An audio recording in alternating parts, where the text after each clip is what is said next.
Good morning. Good morning. I am your host. Welcome this Monday morning. Voice of voiceofruralamerica.com. Welcome to our network. I'm your host, BKP, and you're watching BKP Politics on Voice of voiceofruralamerica.com. Let's see. Trying to get started here this Monday morning. How are you, Diane? Hope you had a good weekend. It warmed up a little bit. Across America, I don't know where you're at, but in our neck of the woods, trying to pay this month's or pay the electric bill from last month. Wow, that's enormous. So a little coffee here. So, Diane, how does America feel? How do you think America feels knowing Donald Trump's back in the White House? Good morning. Great weekend. Yes, we'll talk a little bit of sports, not too much. But how do you think America feels knowing Donald Trump is back in the White House? Give me, Diane, video 14.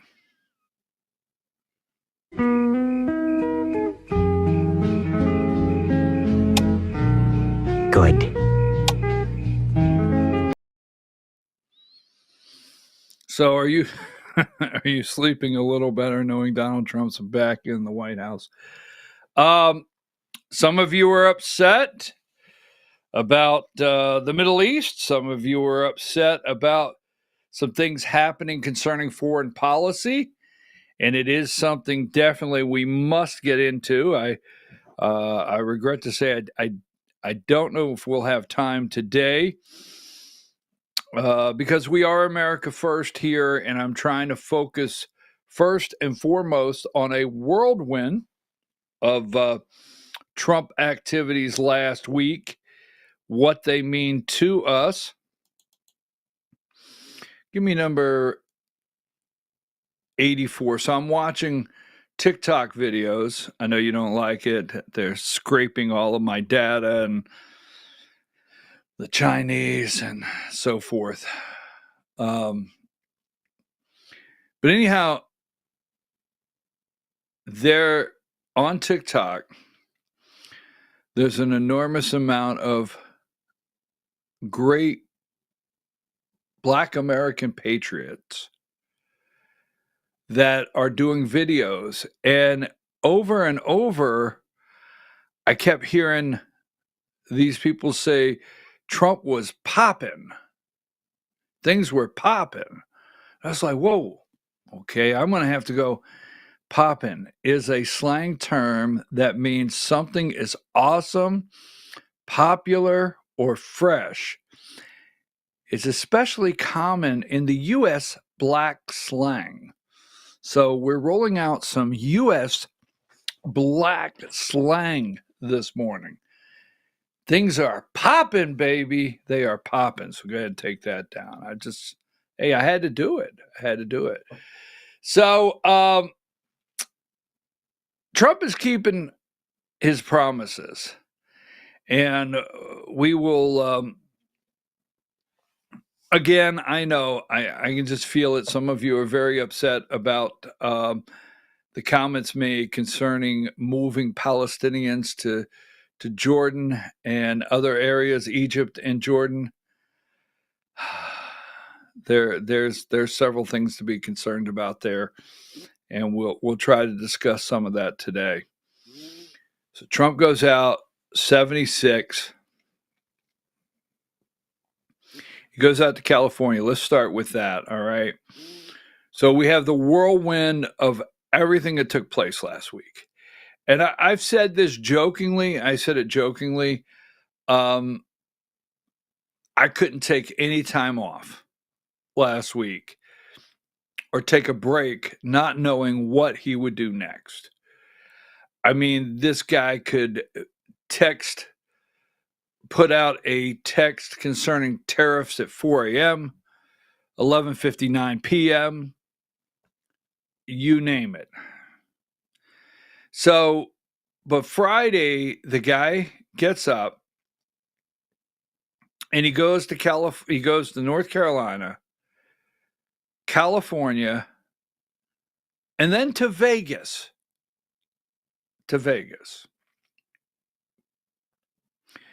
There are several things that Trump has said that is so refreshing, like reviewing FEMA. Just basically, let's get rid of FEMA. But he goes out to California, and this is a state, he knows exactly what he's doing when he lands in California. If Republicans handle things in the way that they should, we actually could. He says in California they want voter ID. They want only legal citizens to vote in California, and they want voter ID. He knows that.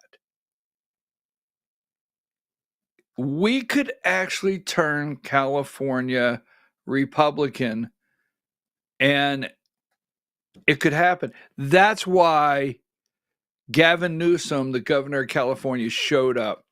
But let me show you something here. Remember, so last week Trump took more questions in the White House. He took questions 3 or 4 different times from the press. No cheat sheet. All right. No notes. Rapid fire questions. Tell me the media that for years, and I mean for several years, first of all, Trump and Melania, the first lady, leave for, let's see, I had it here a minute ago.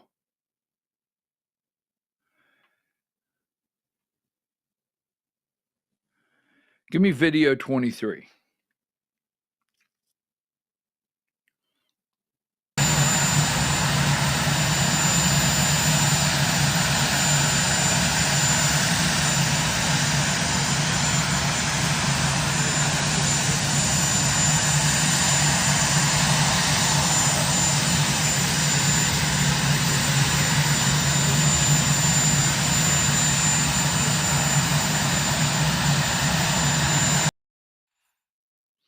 Remember that? Remember when Trump used to just come out before he got on the helicopter and press me there asking questions? So I do start this morning. Yes, I have my own concerns about several things that are going on. We will talk about those on a daily basis. We will work very hard in this administration. In the first week, a lot of things happen. We will work very hard in this administration in a couple areas. We'll support the president everywhere we can. And we will hold the administration's feet to the fire when necessary. And that is, I can see that's going to be necessary to do that. But I myself come this morning very comfortable that Donald Trump is in the White House. I mean, for every complaint you could possibly have, just 2 weeks ago, we had nothing.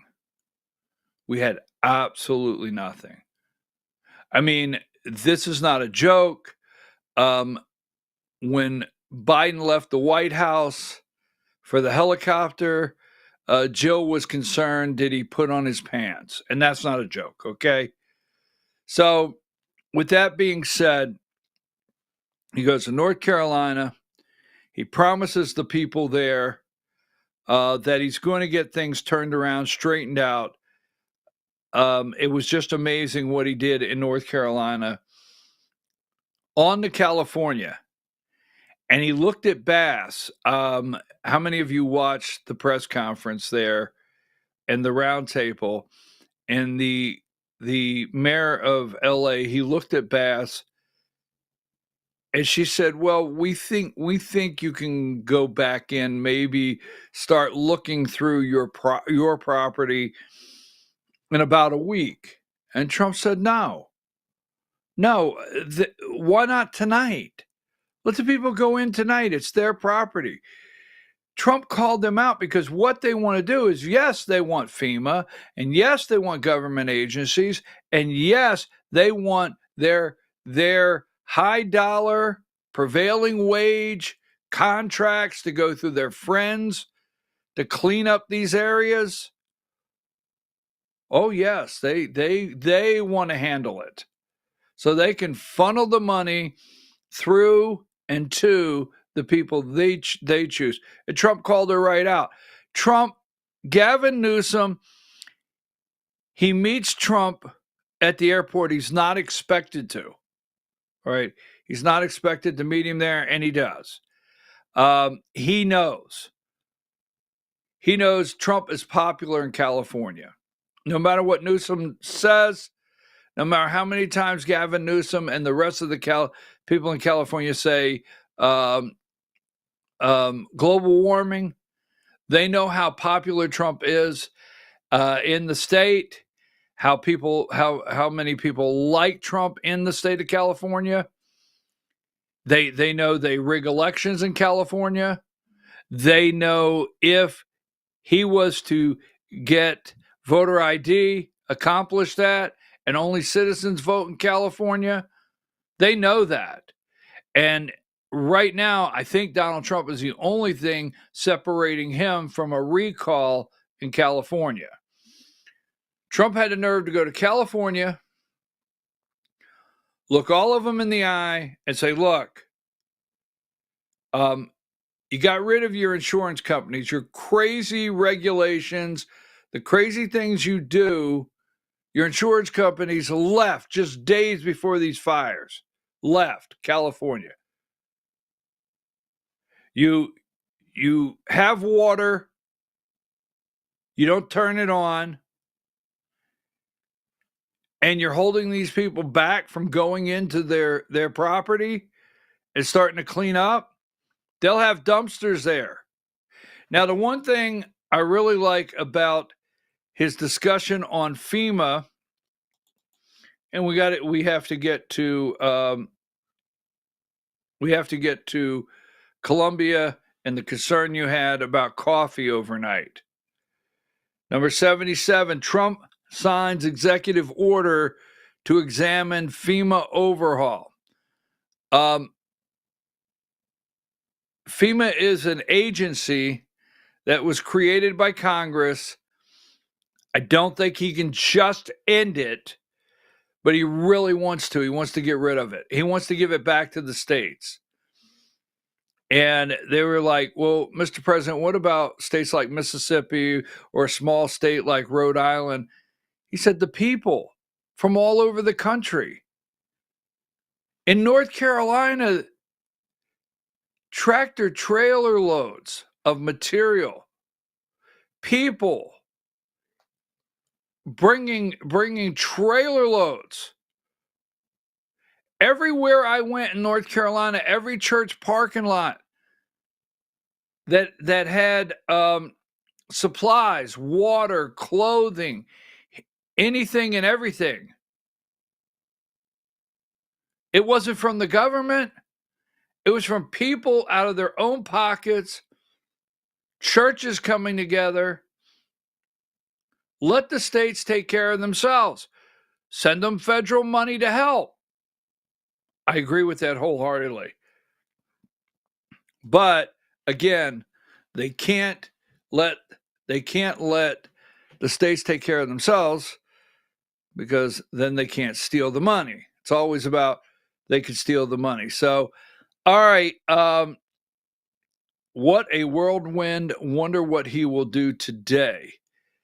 As we sit here today, wonder what he will do. Now, Pete Hegseth is sworn in, and we'll talk about that a little later. My concern this morning is number one. My concern is Tulsi Gabbard. So there's two ways to look at this, and we'll break this down in just a moment. But there's two ways to look at this. There is 54. Tulsi Gabbard has a hearing this week.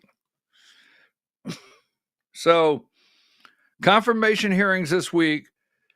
Kennedy on Wednesday, Loeffler on Wednesday, and then Thursday, Kennedy at second round, Kash Patel, and Tulsi Gabbard.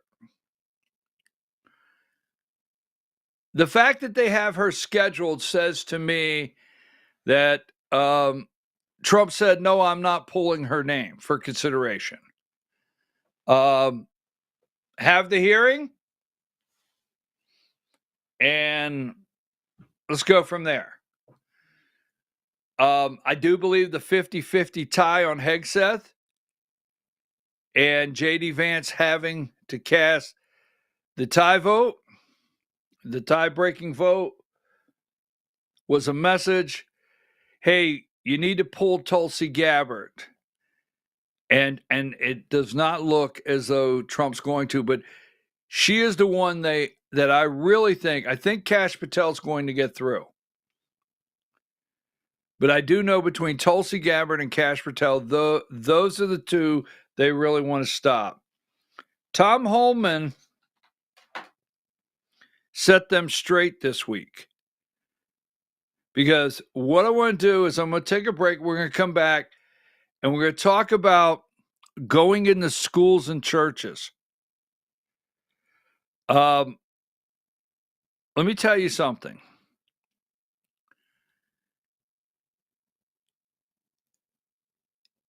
If you break the law and you are a criminal, you're here illegally, you have rape charges, whatever it may be, don't hide in a church. Don't hide in a school, because Tom Homan will come get you. And no matter how many times Minka Brzezinski cries or attempts to cry, and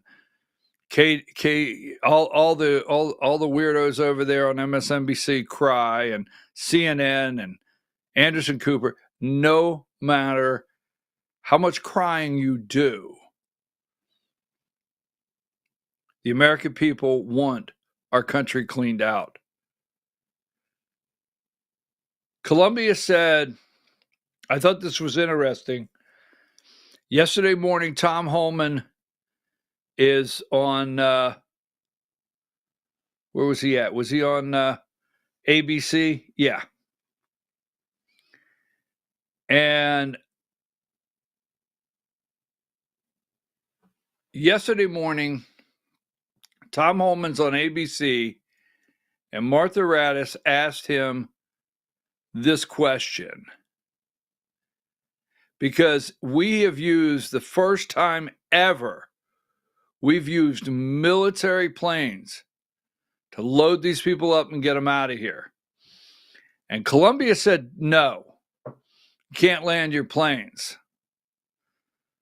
Yesterday morning, before any of this happens with Columbia, video 3, Tom Homan, when asked what happens when they won't take them. Video 3. Let's talk about those flights again. With the host countries, you flew all of those people back. Were all of the people arrested on the first day, for instance, repatriated? And what about those countries that won't take them back? Oh, they'll take them back. What do you mean by that? We had President Trump come to the power. President Trump puts America first. Mexico didn't want to remain in Mexico program. Under the first administration, they did it. They didn't want to put military in the southern border. They did it. How do you convince them? El Salvador didn't want to take MS-13 members back. Took President Trump 48 hours to make that happen. President Trump's going to put America first. And if it doesn't, then we'll place my third safe country. All appointments to the CBP app have been canceled. That is a legal way to claim asylum and get in the country. So what should people do who are seeking asylum? How do you do it? Go to the embassy, go to the port of entry.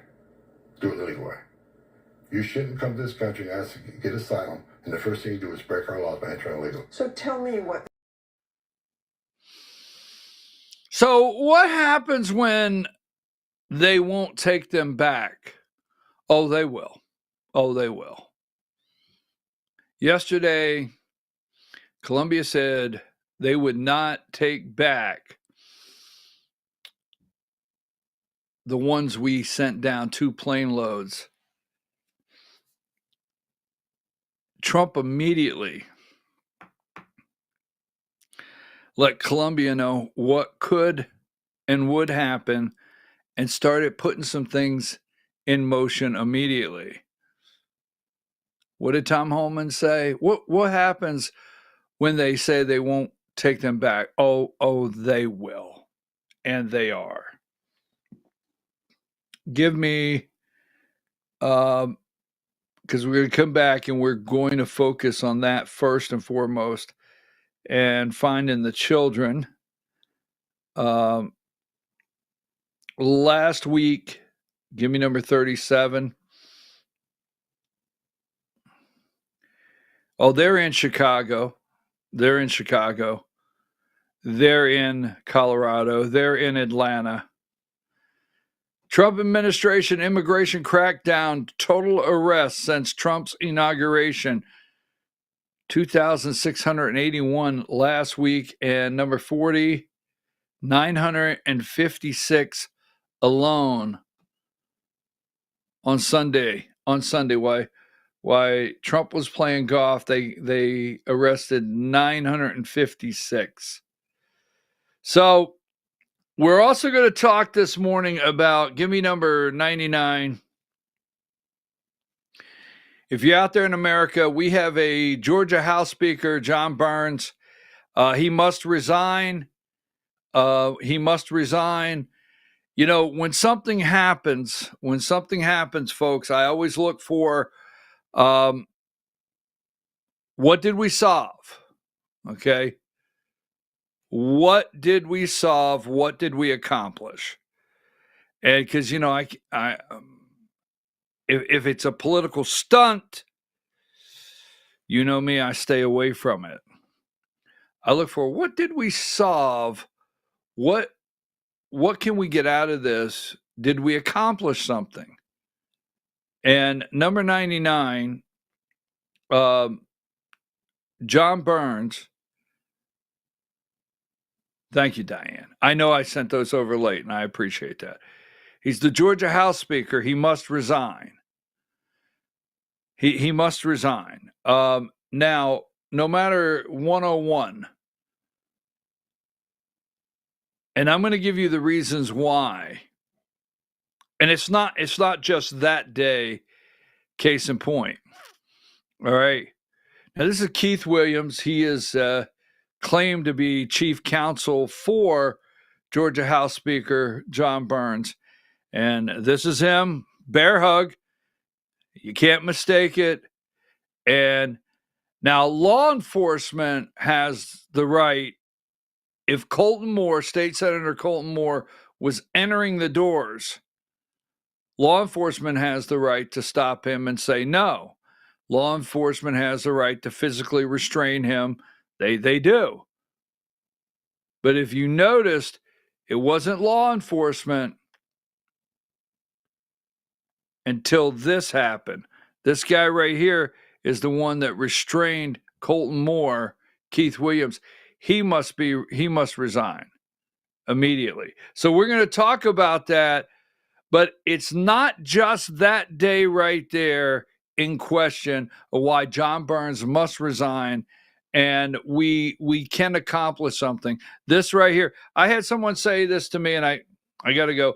Someone said, Colton Moore is the most ineffective lawmaker in Georgia. This is what somebody said to me. Colton Moore is the most ineffective lawmaker in the state of Georgia. He can't get any legislation on the floor. He can't get any legislation passed. He's ineffective.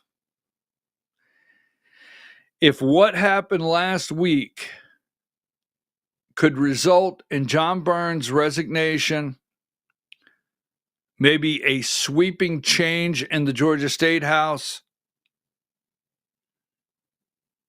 he could be the most effective. He